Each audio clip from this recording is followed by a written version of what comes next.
नमस्कार दोस्तों, स्वागत है आपका एक नई कहानी में। और यह कहानी बहुत ही इंटरेस्टिंग होने वाली है, तो इस कहानी को पूरा जरूर सुनें। शांति देवी बाथरूम में बेहोश पड़ी थी।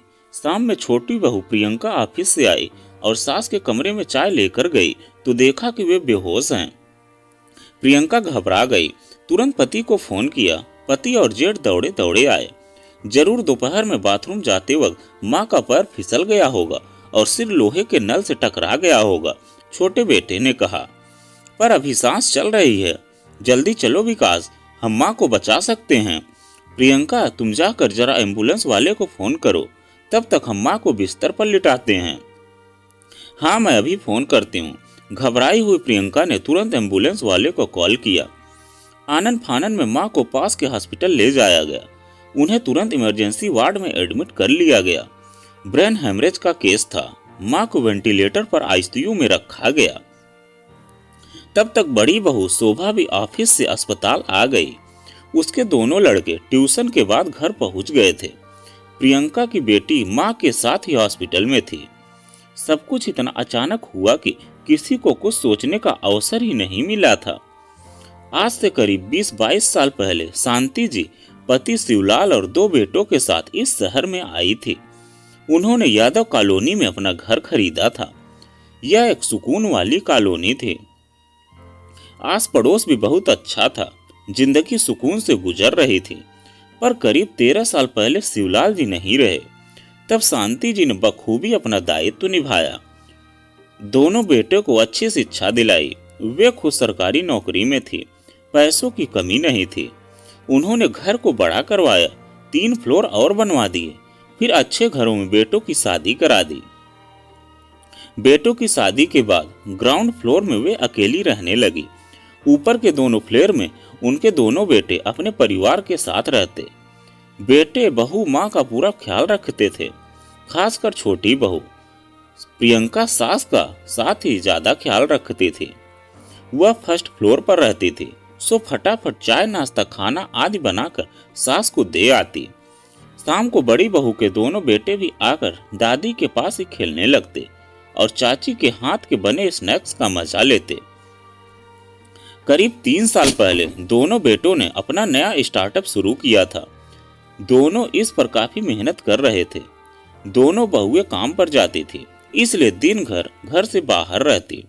रिटायरमेंट के बाद शांति देवी पीछे से उनके बच्चों का पूरा ख्याल रखती। खासकर छोटी बहू की बिटिया तो उनकी गोद में ही पड़ी हुई थी। लेकिन इस हादसे के बाद पूरा परिवार स्तब्ध था। 4-5 दिन शांति जी अस्पताल में ही रही। पूरे परिवार की रूटीन बदल गई। शांति जी घर में होती थी तो सब कुछ कायदे से चलता था। दोनों बहुओं को बच्चों की चिंता नहीं रहती थी। बच्चे स्कूल और ट्यूशन से जल्दी भी आ जाते तो तुरंत दादी के पास पहुंच जाते। घर में किसी को भी कोई परेशानी नहीं होती थी। दादी हमेशा सबके लिए हाजिर रहती। पर आज दादी ही परेशानी में थी तो हाजिर है पूरा परिवार परेशान था। 5वें दिन डॉक्टर ने आकर सॉरी कह दिया। शांति जी बच नहीं सकी और उनका स्वर्गवास हो गया। 1 हफ्ते तक घर में मातम पसरा रहा। दूर दूर से रिश्तेदार आए थे। धीरे धीरे सब चले गए। फिर शुरुआत हुई एक खास मसले पर बहस। मसला यह था कि जायदाद का बंटवारा। माँ ने कोई वसीयत जो नहीं छोड़ी थी। बड़े बेटे ने शांति से सुलह समझौते की बात की। देखो, माँ ने कोई वसीयत तो नहीं लिखी। अब झगड़े के बजाय क्यों ना आपसी सहमति से हम जमीन जायदाद को 2 बराबर हिस्सों में बांट लें। दोनों भाइयों को बराबर की संपत्ति मिल जाएगी। बड़े भाई की बात सुनकर छोटे भाई ने स्वीकृति में सिर हिला दिया। मगर बड़ी बहू यानी शोभा अपने पति का फैसला सुनकर बिफर पड़ी। ऐसे कैसे हो सकता है? हम बड़े हैं, हमारे 2 बच्चे हैं, हमें बड़ा हिस्सा मिलना चाहिए। प्रियंका की एक ही बेटी है, उसे कम मिलना चाहिए। पर भाभी, ऐसा क्यों होगा? बड़े होने का मतलब यह तो नहीं कि हर चीज आपको ज्यादा मिले। प्रियंका ने कितना कुछ किया है माँ के लिए। हमेशा उनके खाने पीने का ख्याल रखती रही है। ज्यादा मुंह न खुलवाओ देवर जी। खाने का ख्याल रखा तो उससे ज्यादा पाया भी है। माँ जो भी चीज मंगवाती थी पहले प्रियंका के हाथ में रख देती थी। प्रियंका कभी पूरा गटक जाती, कभी थोड़ा बहुत मेरे बच्चों को देती थी। फिर यह क्यों भूलते हो कि तुम्हारी बेटी नैन्सी को माँ ने ही पाला है। प्रियंका कितने आराम से नैन्सी को माँ के पास छोड़कर ऑफिस चली जाया करती थी, जबकि मेरे समय में माँ नौकरी करती थी। अपने दोनों बेटे को मैंने खुद पाला है, माँ ने जरा भी मदद नहीं की थी मेरी। पर दीदी, आपके बच्चे जब छोटे थे तब यदि माँ नौकरी करती थी तो इसमें मेरा क्या दोष है। मेरी बच्ची को माँ ने पाला, मैं मानती हूँ, मगर ऐसा करने में माँ को खुशी मिलती थी, बस इतनी सी बात है। इन बातों का जायदाद से क्या संबंध है। देख प्रियंका, तू हमेशा बहुत चालाक बनती फिरती है। भोली सी सूरत के पीछे कितना शातिर दिमाग पाया है, यह मैं भली भांति जानती हूँ।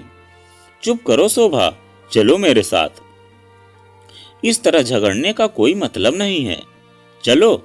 बड़ा भाई बीवी को खींचकर ऊपर ले गया। दोनों बेटे भी माँ की इस हरकत पर हतप्रभ थे। वे भी चुपचाप अपने कमरों में जाकर पढ़ने लगे। प्रियंका की आंखें डबडबा आईं। पति ने उसे सहारा दिया और अपने घर का दरवाजा बंद कर लिया। शोभा की बातों ने उन दोनों को गहरा संताप दिया था। प्रियंका अपनी जेठानी के व्यवहार से आश्चर्य में थी। कुछ दिन इसी तरह बीत गए। अब बड़ी बहू शोभा ने प्रियंका से बातचीत करनी बंद कर दी। वह केवल व्यंग करती। प्रियंका कभी जवाब देती तो कभी खामोश रह जाती। तीनों बच्चे भी सहमे सहमे से रहते। दोनों परिवारों में तनाव बढ़ता ही गया। वक्त यूं ही गुजरता रहा। जायदाद के बंटवारे का मसला अधर में लटका रहा। एक दिन शोभा का छोटा बेटा ट्यूशन पढ़ने के बाद पहले की तरह अपनी चाची प्रियंका के पास चला गया। प्रियंका ने पकौड़ियाँ बनाई थी। वह प्यार से बच्चों को चाय और पकौड़े खिलाने लगी। तब तक शोभा ऑफिस से वापस लौटी तो बेटे को प्रियंका के पास बैठा देखकर उसके बदन में आग लग गई। आपे से बाहर होती हुई वह चिल्लाई, खबरदार, जो मेरे बच्चे को कुछ खिलाया तो। पता नहीं कैसा मंत्र पढ़ती है। पहले माँ जी को अपने बस में कर लिया था, अब मेरे बच्चे के पीछे पड़ी हो। यह सुनकर प्रियंका भी बौखला गई। वह गरज कर बोली, दीदी, ऐसे बेतुके इल्जाम तो मुझ पर लगाना मत। यदि माँ जी मुझसे प्यार करती थी तो इसका मतलब यह नहीं कि मैंने कुछ खिलाकर अपना बना लिया था।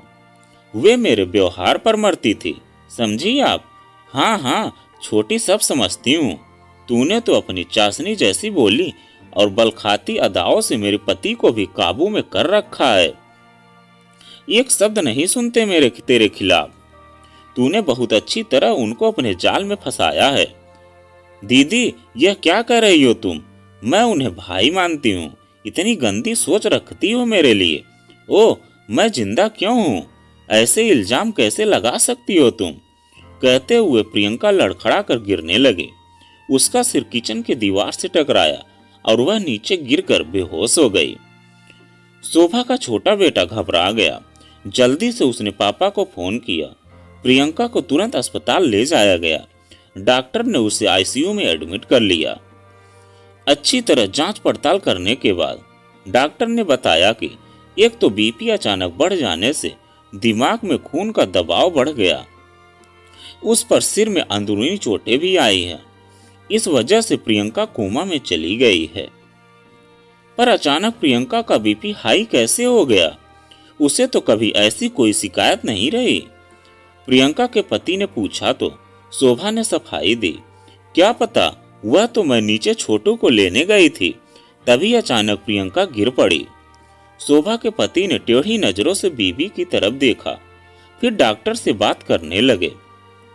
इधर प्रियंका के पति विकास के चेहरे पर हवाइयां उड़ रही थी। उसे समझ नहीं आ रहा था कि बीवी की देखभाल करे या बिटिया की। कैसे संभालेंगे सारे काम, कैसे चलेगा अब घर। इधर प्रियंका की तबीयत को लेकर चिंता तो थी ही। तब देवर के करीब आती हुई शोभा बोली, भाई साहब, आप चिंता ना करो, मैं हूं ना प्रियंका के पास। जब तक प्रियंका ठीक नहीं हो जाती मैं अस्पताल में ही हूं। प्रियंका मेरी बहन जैसी है, मैं पूरा ख्याल रखूंगी उसका। जी भाभी, जैसा आप कहें। देवर ने सहमति दे दी, मगर जब पति ने सुना तो उसने शक की नजरों से शोभा की तरफ देखा। वह जानता था कि शोभा के दिमाग में क्या चल रहा होगा। इधर शोभा किसी भी हाल में प्रियंका के पास ही रुकना चाहती थी। वह दिखाना चाहती थी कि उसे प्रियंका की कितनी फिक्र है। कहीं न कहीं वह पति के आरोपों से बचना चाहती थी कि प्रियंका की इस हालत की जिम्मेदार वह है। वह बार बार डॉक्टर के पास जाकर प्रियंका की हालत की तहकीकात करने लगी। अंत में पति और देवर शोभा को छोड़कर चले गए। शोभा रात भर सो नहीं सकी, इस चिंता में नहीं कि प्रियंका का क्या होगा, बल्कि इस चिंता में कि कहीं उसे इस परिस्थिति के लिए जिम्मेदार न समझ लिया जाए। वैसे हॉस्पिटल का माहौल भी उसे बेचैन कर रहा था। अगले दिन प्रियंका की हालत स्थिर देखकर उसे वार्ड में शिफ्ट किया गया। प्रियंका के अलावा उस वार्ड में एक बुजुर्ग महिला थी जिसे दिल की बीमारी थी। महिला के पास उसका 17 साल का बेटा बैठा था। वार्ड में मौजूद महिला की तबीयत बार बार बिगड़ रही थी। रात में इमरजेंसी वाले डॉक्टर विजिट करने गए थे। उसकी हालत देख शोभा सहम सी गई थी। अब उसे वाकई प्रियंका की चिंता होने लगी थी। 4-5 दिन इसी तरह बीत गए। शोभा प्रियंका के पास ही रही, एक बार भी घर नहीं गई। उस दिन रविवार था। शोभा ने अपने बेटों से मिलने की इच्छा जाहिर की तो पति दोनों बेटों को उसके पास छोड़ गए। शोभा ने प्यार से उनके माथे को सहलाया और बोली, सब ठीक तो चल रहा है बेटे? आप लोग रोज स्कूल तो जाते हो ना? पापा कुछ बना कर देते हैं खाने को। हाँ माँ, आप हमारी फिक्र मत करो, पापा हमें बहुत अच्छी तरह संभाल रहे हैं, रूखे अंदाज में बड़े बेटे ने जवाब दिया। तो शोभा को थोड़ा अजीब सा लगा। उसे लगा जैसे बच्चे उसके बगैर ठीक से नहीं रह पा रहे हैं और ऐसे में उसका मन बहलाने के लिए कह रहे हैं कि सब ठीक है। शोभा ने फिर से पुचकारते हुए कहा, मेरे बच्चों, तुम्हारी चाची की तबीयत ठीक होते ही मैं घर आ जाऊंगी। अभी तो मेरे लिए चाची को देखना ज्यादा जरूरी है ना। कितनी तकलीफ में है वह। मम्मी, आप प्लीज ज्यादा ड्रामा ना करो। हमें पता है कि चाची की इस हालत की जिम्मेदार कौन है। सब कुछ अपनी आंखों से देखा है मैंने। छोटे बेटे ने उसका हाथ झटकते हुए कहा। तो बड़ा बेटा भी चिढ़े स्वर में बोलने लगा, कितनी अच्छी हैं हमारी चाची, कितना प्यार करती थी हमें, पर आप मम्मी, आपने उनके साथ कितना बुरा किया। We hate you. कहते हुए दोनों बच्चे शोभा के पास से उठकर बाहर चले गए। शोभा भीगी पलकों से उन्हें जाता देखती रही। उसके हाथ कांप रहे थे, दिल पर भारी पत्थर सा पड़ गया था। उसने सोचा भी नहीं था कि बच्चे उसे इस तरह दुत्कारेंगे। बिना आगे पीछे सोचे लालच में आकर उसने प्रियंका के साथ ऐसा बुरा व्यवहार किया। कितनी जली कटी सुनाई। वे सब बातें बच्चों के दिमाग में इस तरह छप गई थी कि अब बच्चे उसके वजूद को ही धिक्कार रहे थे। शोभा ने आंखें बंद कर ली, आंखों से आंसू गिरने लगे। पुरानी बातें एक एक कर उसके दिलो दिमाग में उभरने लगी। अपने बच्चों की नजरों में इतनी नीचे गिर कैसे जाएगी वह? सच में प्रियंका ने तो कभी भी उससे ऊंचे स्वर में बात भी नहीं की थी। उसने हमेशा प्रियंका को बात सुनाया था, उसके मधुर व्यवहार का उपहास उड़ाया, उस पर इतना गलदा इल्जाम लगाया। तभी बगल वाली बुजुर्ग महिला की सांसें उखड़ने लगी। डॉक्टरों की टीम आई और उस महिला को आईसीयू में ले जाया गया। उसका बेटा भी पीछे पीछे तेजी से निकल गया। इस सारे घटनाक्रम के फलस्वरूप शोभा के दिमाग पर एक अजीब सा सदमा लगा था। वह बैठी बैठी चीखने लगी। उसे लगा जैसे प्रियंका शरीर छोड़कर बाहर आ गई है और उसकी तरफ हिकारत भरी नजरों से देखती हुई दूर जा रही है। शोभा को एहसास हुआ जैसे वह पूरी तरह अकेली हो गई है। सब उस पर हंस रहे हैं। वह जोर जोर से रोने लगी। वह रोती रोती बेहोश हो गई। जब आंखें खुली तो खुद को बेड पर पाया। पास में डॉक्टर खड़े थे, दूर पति भी खड़े थे। उसने तुरंत अपनी आंखें बंद कर ली। वह अंदर से इतना टूटा हुआ महसूस कर रही थी कि उसे पति से आंखें मिलाने की हिम्मत नहीं हो रही थी। तभी उसने सुना कि डॉक्टर उसके देवर से कह रहे थे कि प्रियंका की सर्जरी करानी पड़ेगी। सर्जरी, दवा और हॉस्पिटल के दूसरे खर्चे मिलाकर करीब 10 से 15 लाख तो लग ही जाएंगे, पर प्रियंका को ठीक करने के लिए यह सर्जरी करानी बहुत जरूरी है। डॉक्टर की बात सुनकर देवर काफी परेशान दिख रहा था। शोभा जानती थी कि उसके देवर के पास अभी 3-4 लाख से अधिक नहीं है। हाल ही में उसने अपनी सास की हार्ट सर्जरी में करीब 11-12 लाख लगाए थे और वह खाली हो चुका था। शोभा हिसाब लगाने लगी कि उसके पति के पास भी 5-6 लाख से ज्यादा नहीं निकल सकेंगे। वैसे भी दोनों भाइयों ने अपनी आधी से ज्यादा जमा पूंजी बिजनेस में जो लगा रखी थी। तभी शोभा को अपने जेवर का ख्याल आया। कुल मिलाकर 6-7 लाख के जेवर तो थे ही उसके पास, बाकी के रुपए कहां से आएंगे, वह इस सोच में डूब गई। तब उसे अपनी बड़ी बहन का ख्याल आया। उससे थोड़े जेवर ले सकती हूँ, कुछ रुपए अपने भैया से उधार भी मिल सकते हैं। डॉक्टर के जाने के बाद दोनों भाई आपस में बातें करने लगे। छोटे ने उदास स्वर में कहा, भैया डॉक्टर तो इलाज के लिए इतना लंबा खर्चा चौड़ा बता रहे हैं, कहाँ से लाऊंगा मैं इतने रुपए। हाँ विकास, इतने रुपए तो मेरे पास भी नहीं है, समझ नहीं आ रहा है कि क्या करें। तभी बेड पर लेटी शोभा उठ बैठी और बोली, देवर जी आप चिंता ना करें, रुपए का इंतजाम मैं करूंगी। आप बस डॉक्टर को सर्जरी के लिए हाँ बोल दो और 1-2 दिनों की मोहलत ले लो। मगर भाभी आप 1-2 दिनों के अंदर इतने रुपए कहाँ से ले आएंगे? देवर जी मेरे गहने किस दिन काम आएंगे? फिर भी रुपए कम पड़े तो दीदी या माँ के जेवर भी मिला लूंगी, मेरे भैया से कुछ रुपए भी मिल जाएंगे। शोभा की बात सुनकर देवर मना करने लगा। शोभा के पति ने भी टोका, शोभा उनसे रुपए लेना ठीक होगा क्या?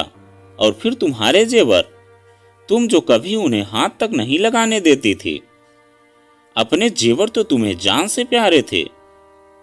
प्यारे तो हैं, पर प्रियंका भी जान से प्यारे नहीं, शोभा ने कहा तो दोनों भाई उसे आश्चर्य से देखने लगे।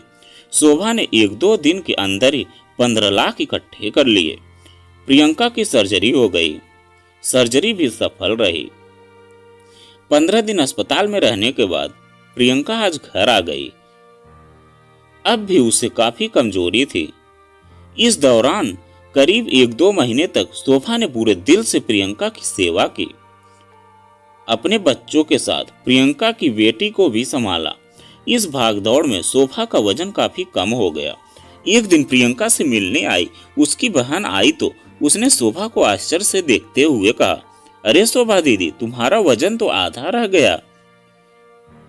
इस पर हंसती हुई शोभा बोली, हम दोनों जेठानी देवरानी का वजन मिला लो उतना ही वजन मिल जाएगा जितना पहले मेरा हुआ करता था। यह सुनकर प्रियंका की आंखें खुशी से भीग उठी और वह उठकर शोभा को गले से लगा ली और बोली, दीदी आपने मेरे लिए इतना सब किया, मैं आपकी सदा ही।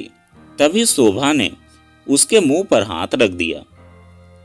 अब इसके आगे मत बोलना प्रियंका, तुम मेरी सगी बहन से भी बढ़कर हो। और दोनों गले लग गई। दोनों लड़के भी प्यार से अपनी माँ की तरफ देखने लगे। तो दोस्तों यह कहानी आपको कैसी लगी कमेंट में लिखकर जरूर बताइएगा। अगर आप हमारे चैनल पर नए हैं तो प्लीज चैनल को सब्सक्राइब कीजिएगा और वीडियो को एक लाइक कीजिएगा। तो चलिए मिलते हैं एक नई कहानी के साथ में एक नए वीडियो में।